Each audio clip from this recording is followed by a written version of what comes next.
শীতের দিনে গরম গরম সফট ভাপা পিঠা, সেই সাথে থাকবে গরম গরম ধোয়া ওঠা অসংখ্য ছিদ্রযুক্ত চিতই পিঠা। আর এই শীতের সকালে যদি এরকম ফুলকো ফুলকো চালের আটার রুটির সাথে গরুর মাংসের তরকারি থাকে তাহলে আর কি লাগে। আপনারা একটি ভিডিওতেই 4টি ভিন্ন স্বাদের পিঠার রেসিপি পেয়ে যাবেন। আশা করছি ভিডিওটি প্রথম থেকে শেষ পর্যন্ত দেখলে ভালো লাগবে। প্রথমে আমি তৈরি করে দেখাবো অসংখ্য ছিদ্রযুক্ত চিতই পিঠা। পিঠা তৈরি করার জন্য প্রথমে পিঠার ব্যাটারটা তৈরি করে নিব। এজন্য একটা কাপ দিয়ে আমি 2 কাপ চাল মেপে নিচ্ছি। আপনারা যে কোনো গ্লাস বাটি দিয়েও এভাবে মেপে নিতে পারবেন। আর এভাবে সমান করে নিতে হবে। চাকুটা এভাবে একটু বাঁকা করে ধরে আমি সমান করে নিচ্ছি। এখানে আমি 1 কাপ চাল সমান করে নিলাম। আর এভাবেই আমি 2 কাপ চাল সমান সমান করে মেপে নিব। এই মেজারমেন্টটা কিন্তু খুবই ইম্পর্ট্যান্ট। আপনি এই পদ্ধতিতে পিঠা তৈরি করলে 1 থেকে 2 কেজি অথবা আপনার ইচ্ছা মতো যে কয় কেজি তৈরি করতে চান পিঠা তৈরি করে নিতে পারবেন। এখানে আমি চালটা খুব ভালোভাবে পরিষ্কার করে ধুয়ে চালটাকে ভিজিয়ে রাখবো প্রায় 5 থেকে 6 ঘন্টার মতো। 5-6 ঘন্টা ভিজিয়ে রাখার পর এই চালটা কিন্তু ফুলে অনেকটা ডাবল হয়ে গেছে। এখন এই চালটাকে আরও কয়েকবার পরিষ্কার করে ধুয়ে একটা ছাঁকনিতে আমি ছেঁকে নিয়েছি। আর অতিরিক্ত পানিটা কিন্তু ঝরে গেছে, চালটাও অনেকটা ঝরঝরে হয়ে গেছে। এখন এই চালগুলোকে আমি ব্লেন্ডারে ব্লেন্ড করে নিব। সম্পূর্ণ চাল একত্রে দিয়ে ব্লেন্ড না করে আমি অর্ধেক দিয়ে ব্লেন্ড করব, আর বাকি অর্ধেক পরে ব্লেন্ড করে নিব। এর মধ্যে দিয়ে দিচ্ছি 1/2 কাপ ভাত। এখান থেকে আমি অর্ধেকটা ভাত দিয়ে দিব, আর বাকি চালের মধ্যে অর্ধেকটা দিব। দিয়ে দিয়েছি 1 টেবিল চামচ তেল। যে কাপ দিয়ে আমি চালটা মেপে দিয়েছিলাম সেই কাপেরই 1 কাপ পানি নিয়েছি। এখানে নর্মাল পানি দিলেই হবে। অর্ধেকটা পানি রেখে দিলাম। কিছুক্ষণ ব্লেন্ড করে নেওয়ার পর বাকি অর্ধেকটা দিয়ে ব্লেন্ড করে নিব। এই তো ব্লেন্ড করে নেওয়া হয়ে গেছে। আর এটাকে কিন্তু অনেক স্মুথ করে ব্লেন্ড করে নিতে হবে যাতে কোনো প্রকার লাম্পস না থাকে। 2 কাপ চালের জন্য 2 কাপ পানি দিয়েই আমি ব্লেন্ড করে নিয়েছি। আর এ পর্যায়ে ব্যাটারটা কিন্তু অনেকটা ঘন আছে, এখানে আরও কিছুটা পানি অ্যাড করতে হবে। আমার ভাইরাল চিতই পিঠার ভিডিওতে অনেকে কমেন্ট করেছেন, আপু বেকিং পাউডার বেকিং সোডা একত্রে দিলে পিঠা হবে কি না। যাদের হাতে একদমই পিঠা হয় না তাদের ক্ষেত্রেই শুধু এইটা দেওয়া। এখানে আমি 1 চা চামচ বেকিং পাউডার দিয়ে দিলাম, সাথে 2 চিমটি পরিমাণ বেকিং সোডা, স্বাদ মতো লবণ। যাদের হাতে একদমই পিঠা হয় না তারা চাইলে এভাবে বেকিং সোডা বেকিং পাউডার দিয়ে পিঠা তৈরি করে নিতে পারবেন। বেকিং সোডা বেকিং পাউডার না দিলেও কিন্তু পিঠা হবে, কারণ ব্যাটারটা আমরা খুবই স্মুথভাবে তৈরি করে নিয়েছি। প্রথম অবস্থায় বেকিং পাউডার বেকিং সোডা দিবেন না। পিঠা তৈরি করার পর যদি দেখেন পিঠা হয় না, সেক্ষেত্রে এখানে বেকিং সোডা আর বেকিং পাউডার অ্যাড করবেন। ব্লেন্ডারে জারটা ধুয়ে এখানে আমি 1/4 কাপ পানি দিয়ে দিলাম। এখানে একটা টিপস হচ্ছে, প্রতি 2 কাপ চালের জন্য পানি দিতে হবে 2 কাপ, সাথে দিতে হবে 1 কাপের 4 ভাগের 1 ভাগ। অর্থাৎ যে কাপটা দিয়ে আপনারা চালটা মেপে নেবেন সেই কাপেরই 2 কাপ পানি দিবেন, আর সেই কাপেরই 4 ভাগের 1 ভাগ পানি দিতে হবে। পিঠা তৈরি করার জন্য চুলায় একটি লোহার কড়াই বসিয়ে দিয়েছি, আর কড়াইটাকে মিডিয়াম আঁচে খুব ভালো মতো গরম করে নিয়েছি। এর মধ্যে সামান্য পরিমাণ তেল দিয়ে কড়াইয়ের গায়ে খুব ভালো মতো ব্রাশ করে নিতে হবে। চুলাটা আমি বন্ধ করে দিয়েছি। আর এখন দিয়ে দিচ্ছি কিছুটা লবণ। লবণটাও ব্রাশ করে নিচ্ছি। এখন টিস্যুর সাহায্যে লবণটা মুছে নিব, আর চুলার জালটা ধরিয়ে দিয়ে হাই মিডিয়ামে করে রাখবো। আর কড়াইটা ভালো মতো গরম করে নিতে হবে। যখন এরকম ধোয়া ওঠা গরম হবে, এ পর্যায়ে আমি তৈরি করে রাখা ব্যাটার দিয়ে দিচ্ছি। কড়াই ঢাকনাটা দিয়ে ঢেকে দিব, আর 1.5 থেকে 2 মিনিটের মতো অপেক্ষা করলেই দেখা যাবে পিঠাটা খুব সুন্দরভাবে হয়ে গেছে। আপনাদের কড়াইটা যদি ভালো মতো গরম না হয় তাহলে কিন্তু পিঠাটা এরকম ফুলবে না, আর ছিদ্র ছিদ্র হবে না, ভিতরে কাঁচা থেকে যাবে। তাই অবশ্যই কড়াইটা খুব ভালোভাবে গরম করে নিতে হবে। একইভাবে আমি আরেকটা পিঠাও তৈরি করে নিচ্ছি। অনেকের কমপ্লেন থাকে প্রথম দিয়ে একটা পিঠা ভালো হলেও পরবর্তী পিঠাগুলো ভালো হয় না। আপনাদের কড়াইটা যদি ভালো মতো গরম না হয় তাহলে কিন্তু পিঠাগুলো এরকম সুন্দরভাবে ছিদ্র ছিদ্র জালিযুক্ত হবে না। পিঠা ভাজার সময় যদি কড়াইয়ের সাথে আটকে থাকে তাহলে সেই লবণ তেলের ব্রাশটা দিয়ে হালকাভাবে ব্রাশ করে নেবেন, এতে করে পিঠাগুলো কড়াইয়ের সাথে আটকে থাকবে না। আর অবশ্যই কড়াইটা খুব ভালোভাবে গরম করে নিতে হবে। একইভাবে আমি সবগুলো পিঠা এখানে তৈরি করে নিয়েছি। এখান থেকে একটা পিঠা আমি আপনাদের দেখিয়ে দিচ্ছি। দেখতেই পাচ্ছেন পিঠাগুলো কতটা সফট আর জালিযুক্ত হয়েছে। এই পিঠাগুলো আপনারা যদি রসে ভিজান তাহলে কিন্তু ভিজে একদম টইটম্বুর হয়ে থাকবে। এখন তৈরি করে দেখাবো ভাপা পিঠা। পিঠা তৈরি করার জন্য জাল করে নেওয়া 6 টেবিল চামচ লিকুইড দুধের সঙ্গে এখানে হাফ চা চামচ লবণ দিয়ে খুব ভালোভাবে মিশিয়ে নিচ্ছি। আর পিঠা বানানোর জন্য এখানে নিয়েছি 2 কাপ প্লাস হাফ কাপ অর্থাৎ 2.5 কাপ ভেজা চালের গুঁড়া। আপনারা যতটুকু পিঠা বানাবেন তাই বুঝে কিন্তু চালের গুঁড়া বাড়িয়ে অথবা কমিয়ে নিতে পারবেন। সেক্ষেত্রে দুধের পরিমাণটাও বাড়িয়ে কমিয়ে নিতে হবে। এখন এই চালের গুঁড়ার মধ্যে দিয়ে দিচ্ছি লিকুইড দুধ। আর এই দুধটা চালের গুঁড়ার মধ্যে একত্রে না দিয়ে অল্প অল্প করে দিয়ে চালের গুঁড়াটা খুব ভালোভাবে মেখে নিতে হবে। আর এই চালের গুঁড়াটা কিন্তু সিদ্ধ চালের গুঁড়া। আমরা যে চাল দিয়ে সবসময় ভাত রান্না করি সে চালটাই আমি প্রায় 8 ঘন্টার মতো ভিজিয়ে রেখেছিলাম। এরপর ব্লেন্ডারে ব্লেন্ড করে নিয়েছি। আপনারা চাইলে মেশিনেও ভেঙে নিতে পারেন, যার যেরকম সুবিধা হয়। চালের গুঁড়াটা মাখানো পারফেক্ট হয়েছে কিনা আপনাদের বোঝার সুবিধার জন্য আমি দেখিয়ে দিয়েছি। এখানে কিছু চালের গুঁড়া হাত দিয়ে এভাবে মুট করলে যদি দলা পেকে আসে, আবার চাপ দিলে এভাবে ঝুরঝুরা হয়ে খুলে যায়, সেক্ষেত্রে বুঝতে হবে চালের গুঁড়াটা পারফেক্টভাবে মেখে নেওয়া হয়নি। আমি এখানে কিছুটা দুধ রেখে দিয়েছি শুধু আপনাদের দেখানোর জন্য। এখন বাকি দুধটা দিয়ে দিচ্ছি। আর এই দুধটা দিয়ে চালের গুঁড়ার সাথে খুব ভালোভাবে মিশিয়ে নিব।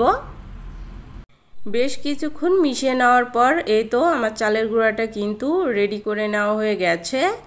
এখান থেকে কিছুটা চালের গুঁড়া হাত দিয়ে এভাবে চাপ দিলে যদি এরকম দলা পেকে আসে এবং চাপ দিলে এভাবে গুটি গুটি হয়ে ভেঙে যায়, এ পর্যায়ে বুঝতে হবে চালের গুঁড়াটা পারফেক্টভাবে তৈরি করে নেওয়া হয়ে গেছে। দুধ বা পানির পরিমাণ যতটুকুই লাগুক না কেন চালের গুঁড়াটা কিন্তু এভাবেই তৈরি করে নিতে হবে। এখন এই চালের গুঁড়াটাকে আমি একটা ঢাকনা দিয়ে ঢেকে রাখবো 30 মিনিটের জন্য। ফিরে এলাম 30 মিনিট পর। আর এরই মধ্যে কিন্তু চালের গুঁড়াটা খুব ভালোভাবে সেট হয়ে গেছে। এরকম একটা ছাকনা দিয়ে চালের গুঁড়াটাকে চেলে নিব। আপনারা যদি মোটা দানার পিঠা খেতে চান সেক্ষেত্রে কিন্তু বড় ছিদ্রযুক্ত এরকম ছাকনা নিতে হবে। আমার কাছে চিকন দানার পিঠা খেতে ভালো লাগে তাই আমি ছোট ছিদ্রযুক্ত ছাকনা নিয়েছি। আর এরই মধ্যে কিন্তু চালের গুঁড়োগুলো চেলে নেওয়া হয়ে গেছে। এখানে নিয়ে নিচ্ছি হাফ কাপ নারকেল কোড়া। চেষ্টা করবেন ফ্রেশ নারকেল কোড়াটা নেওয়ার জন্য, এতে করে পিঠা খেতে ভালো লাগবে। সেই সাথে এখানে আমি খেজুরের গুড় নিয়েছি। এখন একটা গ্রেটারের সাহায্যে এই খেজুরের গুড়টাকে গ্রেট করে নিচ্ছি। আপনারা চাইলে খেজুরের গুড়টাকে ভেঙে থেতো করে ছোট ছোট টুকরো করেও নিতে পারেন। এখন এই নারকেল কোড়ার সাথে খেজুরের গুড়টাকে খুব ভালোভাবে মিশিয়ে নিচ্ছি। আমি এখানে নারকেলের সাথে খেজুরের গুড়টা মিশিয়ে নিয়েছি। আপনারা চাইলে আলাদা আলাদা করেও পিঠার মধ্যে দিতে পারেন। এখন এটাকে রেখে দিব একটা সাইডে। পিঠা বানানোর জন্য এখানে ভাপা পিঠার একটা মাটির মোল্ড নিয়েছি। আর এখানে নিয়েছি কিছু শুকনো চালের গুঁড়া। এখান থেকে কিছু শুকনো চালের গুঁড়া মাটির মোল্ডের মধ্যে দিয়ে দিচ্ছি। পিঠা বানানোর জন্য যে চালের গুঁড়াটা চেলে রেখেছিলাম সেখান থেকে চালের গুঁড়া দিয়ে দিচ্ছি। এখন দিয়ে দিচ্ছি খেজুরের গুড় মাখানো নারকেল। এর উপর দিয়ে আরও কিছুটা চালের গুঁড়া দিয়ে দিচ্ছি। এখন আলতো হাতে চালের গুঁড়াটাকে ছড়িয়ে দিচ্ছি। এখানে কিন্তু বেশি চাপাচাপি করা যাবে না, আলতো হাতে এই কাজটি করে নিতে হবে। এখন দিয়ে দিয়েছি কিছুটা খেজুরের গুড়, উপর দিয়ে আরও কিছুটা চালের গুঁড়া দিয়ে আলতো হাতে ছড়িয়ে নিব আর আলতো হাতে চেপে দিব। এখানে কিন্তু বেশি জোরে চাপ দিলে পিঠাটা সিদ্ধ হবে না। এই তো হয়ে গেছে। আর এখানে নিয়েছি পরিষ্কার ভেজা খুব ভালোভাবে নিংড়ানো সুতি কাপড়। কাপড়টা দিয়ে পিঠাটা খুব ভালোভাবে ঢেকে দিব আর যে ছাকনাতে পিঠাটা সিদ্ধ করব তার উপর দিয়ে দিচ্ছি। পিঠার মোল্ডের ওপর এভাবে দুই একটা টোকা দিলে কিন্তু পিঠা থেকে মোল্ডটা সহজেই খুলে আসবে। এখন কাপড়টা দিয়ে পিঠাটা ঢেকে দিচ্ছি। এখন একটা ঢাকনা দিয়ে পিঠাটা ঢেকে দিব। আর এখানে একটা ভাত রান্নার পাতিলে আমি অর্ধেক পরিমাণ পানি নিয়ে এভাবে ফুটিয়ে নিয়েছি। এখন পিঠার ছাকনাটা দিয়ে দিচ্ছি আর এই পিঠাটাকে 1 থেকে 2 মিনিটের মতো ভাপ দিয়ে নিলেই কিন্তু পিঠাটা খুব ভালোভাবে সিদ্ধ করে নেওয়া হয়ে যাবে। পিঠাটা হয়ে গেছে, এখন আমি দেখিয়ে দিচ্ছি।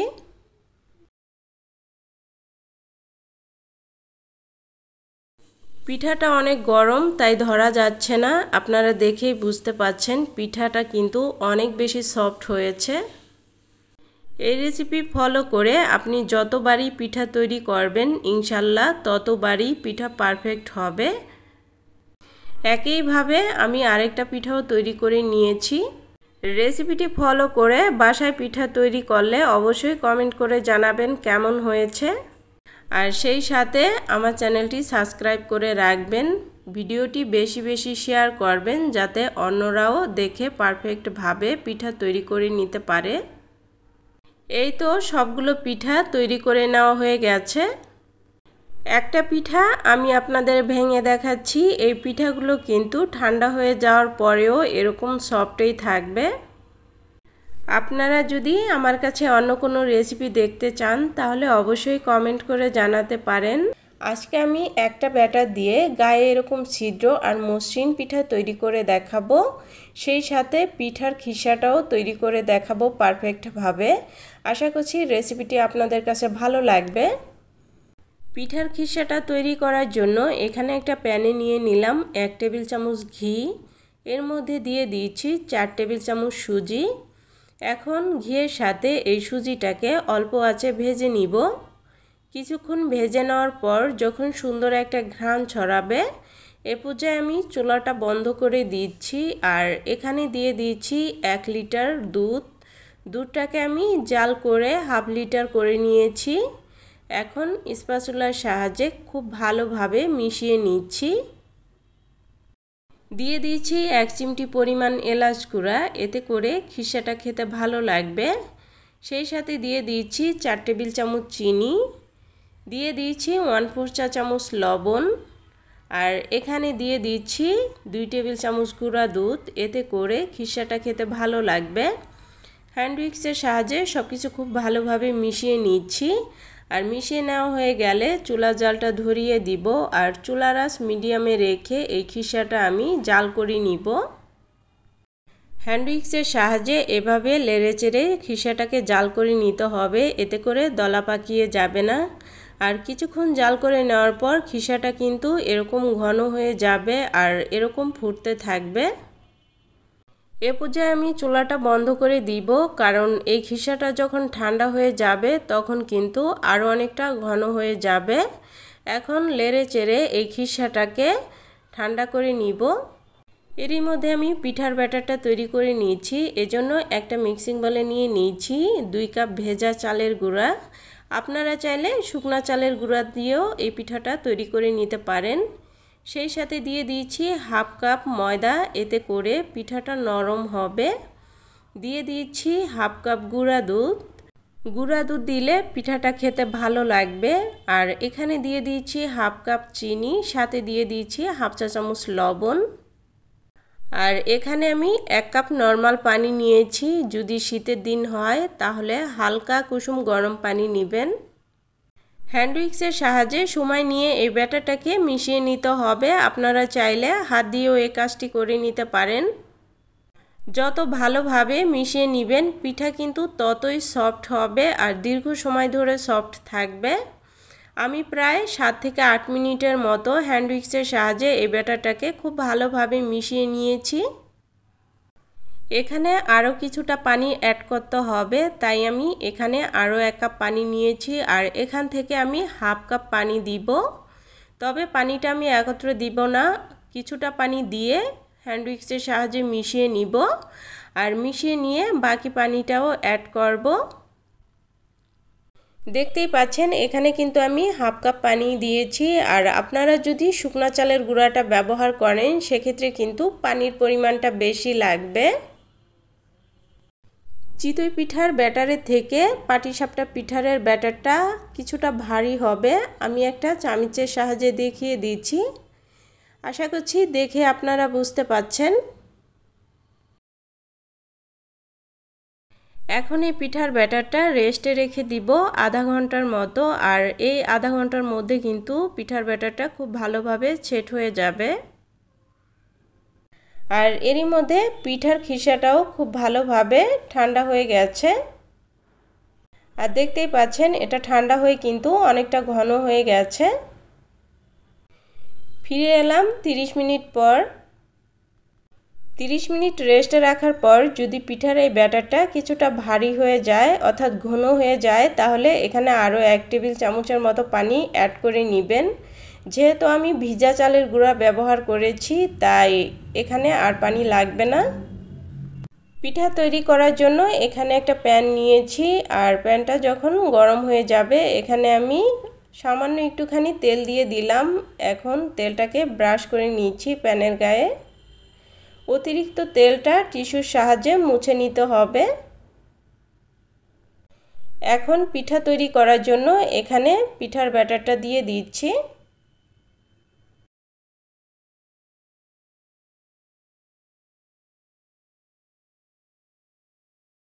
পিঠার গাটা যখন খুব ভালোভাবে সিদ্ধ হয়ে যাবে এ পর্যায়ে আমি খিসাটা দিয়ে দিচ্ছি। আর পিঠার গাটা যদি ভালো মতো সিদ্ধ না হয় তাহলে কিন্তু পিঠাটা খেতে ভালো লাগবে না। এরপর এক পাশ থেকে মুড়িয়ে নিচ্ছি।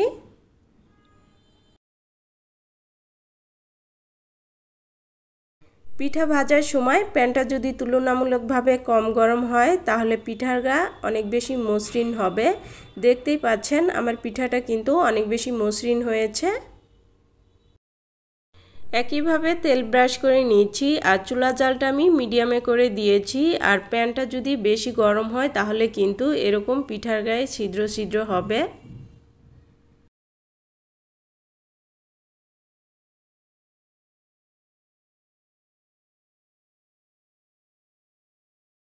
দ্বিতীয় পিঠাটাও আমি ভেজে নিলাম আর একইভাবে সবগুলো পিঠা ভেজে নিব। এই তো পিঠাগুলো তৈরি করে নেওয়া হয়ে গেছে আর আমার কাছে তো এরকম গায়ে ছিদ্রযুক্ত পিঠা খেতে খুবই ভালো লাগে। গায়ে মসৃণ আর ছিদ্রযুক্ত কোন ধরনের পিঠা আপনাদের খেতে ভালো লাগে অবশ্যই কমেন্ট করে জানাবেন।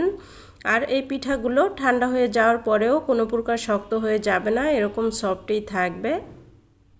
আশা করছি রেসিপিটি ভালো লেগেছে। আজকের মতো এ পর্যন্তই। আল্লাহ হাফেজ। আজকে তুলার মতো নরম তুলতুলে চালের আটার রুটি তৈরি করে দেখাবো। রুটিগুলো ধরা মাত্রই ছিঁড়ে যাবে, এতটাই সফট আর ভাজার পরেও দীর্ঘ সময় ধরে এরকম সফটই থাকবে।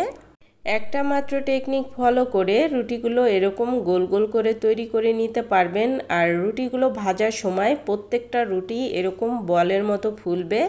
আশা করছি রেসিপিটি ভালো লাগবে। প্রত্যেকটা রুটি বলের মতো ফুলবে আর রুটিগুলো দীর্ঘ সময় সফট থাকবে, এজন্য কাইটা পারফেক্টভাবে তৈরি করে দেখাবো। এজন্য আমি একটা প্যানে 3 কাপ পানি নিয়ে নিলাম মেজারমেন্ট কাপের সাহায্যে। এর মধ্যে দিয়ে দিচ্ছি 1 চা চামচ লবণ, দিয়ে দিচ্ছি 1 টেবিল চামচ রেগুলার রান্নার তেল। এখন একটা ঢাকনা দিয়ে ঢেকে চুলার আঁচ মিডিয়ামে রেখে এই পানিটাকে প্রায় 5 মিনিটের মতো জাল করে নিব। আর পানিটা যখন এরকম ফুটতে থাকবে এখানে নিয়েছি ভেজা চালের গুঁড়া। এই চালের গুঁড়াগুলো ডিপ ফ্রিজে ছিল, তাই আমি 1 ঘন্টা আগে এই চালের গুঁড়াগুলো বের করে রেখেছি। ঠান্ডাটা যখন একদম পুরোপুরি কমে যাবে, এখানে আমি একটা মেজারমেন্ট কাপ নিয়েছি, যে কাপটা দিয়ে আমি পানি মেপে দিয়েছিলাম। সেই কাপ দিয়েই আমি একদম ভরে ভরে 2 কাপ চালের গুঁড়া দিয়ে দিব। যেহেতু এটা ভেজা চালের গুঁড়া, তাই একটু চেপে চেপে চালের গুঁড়োগুলো নিয়ে নিচ্ছি উঁচু করে। আর শুকনা চালের গুঁড়া হলে সেক্ষেত্রে সমান করে নিলেই হবে। এখন একটা ঢাকনা দিয়ে এই চালের আটাগুলো প্রায় 5 মিনিটের মতো সিদ্ধ করে নিব। আর এখন কিন্তু চুলার আঁচ মিডিয়ামে আছে, তাই চুলার আঁচ মিডিয়ামে থেকে একটু কমিয়ে দিয়ে 5 মিনিট এই চালের আটাগুলো সিদ্ধ করে নিয়েছি। 5 মিনিট পর দেখা যাবে চালের আটাগুলো খুব ভালোভাবে সিদ্ধ হয়ে গেছে। এখন শুকনো গুঁড়োগুলো খুব ভালোভাবে পানির সাথে মিশিয়ে নিচ্ছি। খুব ভালোভাবে মিশিয়ে নেওয়া হয়ে গেলে এরপর এই চালের আটাগুলো যখন কিছুটা ঠান্ডা হয়ে যাবে, এরপর একটা প্লেটে আমি এগুলোকে নিয়ে নিয়েছি। এরপর আটাটাকে হাত দিয়ে খুব ভালোভাবে মেখে নিব। আমি প্রায় 5 থেকে 6 মিনিটের মতো এই আটাটাকে হাত দিয়ে খুব ভালোভাবে মেখে নিয়েছি। আর খুব ভালোভাবে মেখে নেওয়ার পর কিন্তু আর এই আটাটা হাতের সাথে লেগে যাবে না। এখন আমি যতটুকু সাইজের রুটি বানাবো সেই অনুযায়ী লেচি কেটে নিচ্ছি। এখন লেচিটাকে হাত দিয়ে খুব ভালোভাবে ডলে ডলে গোল করে নিব। এখানে নিয়েছি চালের আটার গুঁড়া। এখন এই লেচিটাকে হাত দিয়ে চেপে চেপে একটু বড় করে নিচ্ছি। রুটি সাধারণত যেভাবে বানাই ঠিক সেভাবেই রুটিটাকে পাতলা করে বানিয়ে নিব। এই তো রুটিটা তৈরি করে নেওয়া হয়ে গেছে। আর আপনারা যদি প্রত্যেকটা রুটি একই সাইজের গোল গোল করে তৈরি করে নিতে চান, তাহলে এরকম ননস্টিকের ফ্রাই প্যানের ঢাকনা দিয়ে কেটে নেবেন, তাহলেই কিন্তু প্রত্যেকটা রুটি গোল হবে। চাইলে আপনারা প্লেট বাটি যে কোনো কিছু দিয়েই রুটিগুলোকে এভাবে কেটে নিতে পারেন, তবে এভাবে কেটে নিলে সহজ হয়। আর অবশিষ্ট যেই আটা থাকবে এই আটা দিয়েও পরবর্তীতে আমি রুটি তৈরি করে নিব। এভাবেই আমি প্রত্যেকটা রুটি তৈরি করে নিব। আর রুটিটা আমি ঠিক এরকম পাতলা করে বেলে নিয়েছি। এরই মধ্যে আমার সবগুলো রুটি তৈরি করে নেওয়া হয়ে গেছে। অনেক সময় দেখা যায় চালের আটার রুটি বানানোর কিছুক্ষণ পরেই ফেটে যায়। এর মূল কারণ হচ্ছে চালের আটার কাইটা পারফেক্টভাবে তৈরি করা হয় না। আর আপনারা যদি এই রুটিগুলো 4-5 ঘন্টায় এবং কি সারাদিনের জন্য রেখে দেন, তাহলেও কোনো প্রকার ফেটে যাবে না। এখন রুটিগুলো ভেজে নিচ্ছি। একটা পাশ 30 থেকে 40 সেকেন্ডের মতো ভেজে নিব। এরপর উল্টে দিয়ে অপর পাশটাও একইভাবে 30-40 সেকেন্ডের মতো ভেজে নিব। এরপর উল্টে দিলেই দেখবেন প্রত্যেকটা রুটি কিন্তু এরকম বলের মতো ফুলে উঠবে। রুটিটা ভেজে নেওয়া হয়ে গেছে। এখন রুটিটা উঠিয়ে নিচ্ছি। আর আমি আরেকটা রুটি আপনাদের ভেজে দেখাচ্ছি।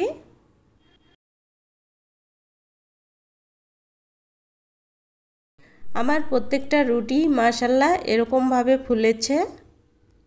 আর একইভাবে আমি এখানে সবগুলো রুটি ভেজে নিয়েছি। আশা করছি একবার হলেও বাসায় তৈরি করে দেখবেন। আর ভিডিওটি যদি ভালো লেগে থাকে তাহলে অবশ্যই লাইক, কমেন্ট, শেয়ার করবেন। সেই সাথে আমার চ্যানেলটি সাবস্ক্রাইব করে রাখবেন। আর ফেসবুক থেকে দেখে থাকলে পেজটিতে ফলো দিয়ে রাখবেন। আজকের মতো এ পর্যন্তই। আল্লাহ হাফেজ।